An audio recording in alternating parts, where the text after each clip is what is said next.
Do these scripts still surprise you? Yes, they do. And, you probably know from talking to the other cast, we're not allowed to talk about season 7, but... No, they said they could talk all about it, so please. You look familiar. Have we talked? Never, no. I'm a big fan. Thank you, though. Thank you. Anyway, the scripts, we've done 2 of season 7. They're really good. So I'm always surprised by how good the writing is, and smart and sophisticated. I really am. I'm always surprised after 6 years.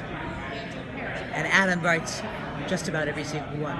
Adam Reed, and never disappoints. Do you get to actually drink while you're recording? Not real. It's water. A lot of water. We drink a lot of water.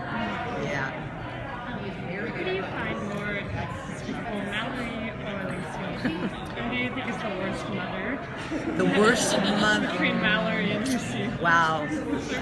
They're sort of equally difficult mothers. But I think they both love their children. They just don't know how to show it. Archer kind of has some Buster type characters. What do you? Archer kind of has some Buster characteristics. Yes, he's very dependent, even though he doesn't want to admit it. He's very dependent. That he hasn't totally cut her off. Told her to take a hike is already amazing. But Buster is a little similar to Archer in many ways.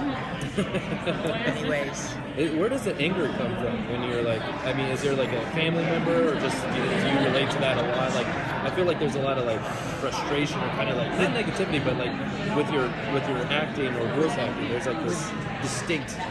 Well, it's the characters I play. Yeah. If I were to play a sweet Miss Vanilla Ice Cream kind of gal, it wouldn't be there, but I never get those roles.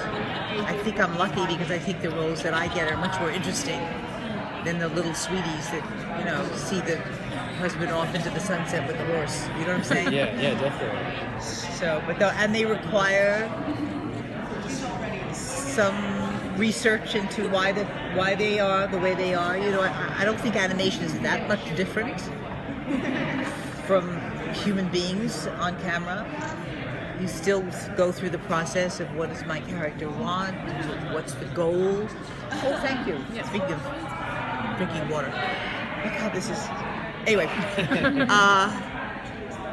It's just what the scene calls for. Is there something you want for Mallory to experience, or something you want to do that maybe the cast has all gotten to voice, something you would like to see going forward? That's a good question. What would I like for Mallory? Maybe a better relationship with her husband, Ron Cadillac, who's actually played by my real-life husband, Ron Liebman. I know this is your first time at Comic-Con with Archer. Well, this San Diego one. I've done the New York ones. Okay. Because I lived there. It was easy, but I did want to do this. I'm having a great time. How is it for you seeing all of the cosplay and all of the fan reaction? Well, we have that in New York too, but here it's on a much bigger scale, I think. And people are so nice. The fans are so gratifying to think somebody watches the show and you give them joy and make them happy. It means a lot to actors. It means a lot to me. Was there any cartoons or animation that you grew up liking that have influenced you with this? Last question. If that's a good question, because 2 things. One is, the first movie I ever saw was Bambi, as a kid. The second thing is, if you remember, there was a show called Dinosaurs. Jim Henson, the animatronic puppets. I was the voice of Mom, Fran. Then we need to get you back. And that show was written so well. Such a good show. It actually was on for 3 seasons, believe it or not. I would say that and Archer are my faves. Of course, it doesn't hurt that I'm in both of them. But that show was wonderful, Dinosaurs. It really was. Remember that show? Netflix the other day. Yeah, I think Netflix has it. Yeah. It's fun. Yeah. Okay, thank you so much.